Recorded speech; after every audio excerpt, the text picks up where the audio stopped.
Boston City councilors are in the spotlight once again over a pay raise. The issue was put aside last year only to resurface with recommendations from a compensation advisory board. Councilors have been without a raise for 9 years, and some of them believe the board's recommendation is too low. Our guest is one of the challengers, and she has a different opinion. We did ask a leading supporter of a higher raise, Council President Bill Linehan, to join us, but he declined. We'd like to welcome a candidate for councilor at large, Annissa Essaibi-George. Thank you very much for being with us. Thank you, Chris. I'm happy to be here. Just as a point of clarification, I am the only challenger in the at-large race. It's very different from 2013. I'm used to years when there's at least two. So I think last year, or the last cycle, 2013, there were 19 of us on the ballot. Well, as things are right now, councilors make $87,000 plus a year. There hasn't been a raise in 9 years, so it seems as if it's about time for getting something here. So what do you think they should get? Well, I don't know what the exact dollar amount is. I think I'm not opposed to a raise, a very small raise. We do have a high cost of living in the city of Boston.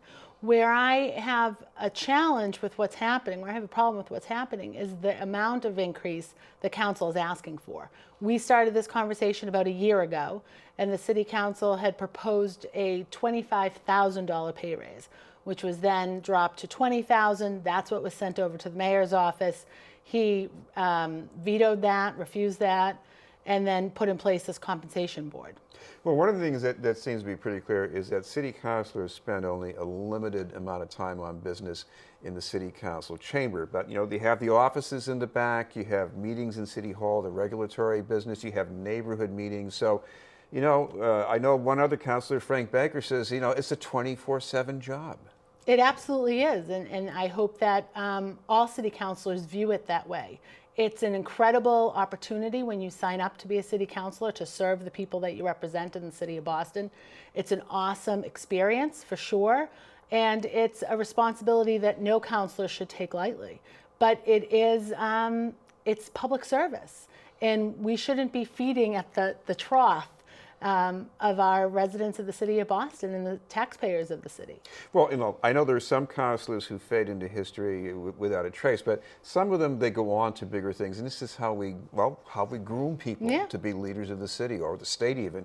So, I mean, 87,000, maybe that is, you know, that's not, you know, too much for somebody, and to raise that a bit, why not? I'd say for most Bostonians, that would be an incredible pay raise. We have a number, we have some incredibly poor pockets in the city of Boston. And when the compensation board came back with a recommendation of $97,000, again, there was a challenge from the city council that $10,000 raise or $9,500 raise was not enough, and that they were looking for 107.5. I think now Councilor Linehan's proposal is maybe 105. There's been a number of dollar amounts tossed around. The mayor's now come back with a negotiated another compromise. There's been lots of numbers thrown around. In the meantime, the people of the city of Boston deserve city councilors that are working on issues that affect the residents of the city of Boston, not themselves. Well, one reason the compensation board gave for not going as high as Councilor Linehan wants is that councilors have limited power. We have a strong mayor form of government, whether you like that or not. So how do you feel about that? Well, I think that perhaps the council should spend some of their time negotiating with the mayor regarding that balance of power. And perhaps instead of asking for more financial gain, that they should be asking for more ability and responsibility in city government, and add some responsibilities to the charter, or create a more balance of power between the two.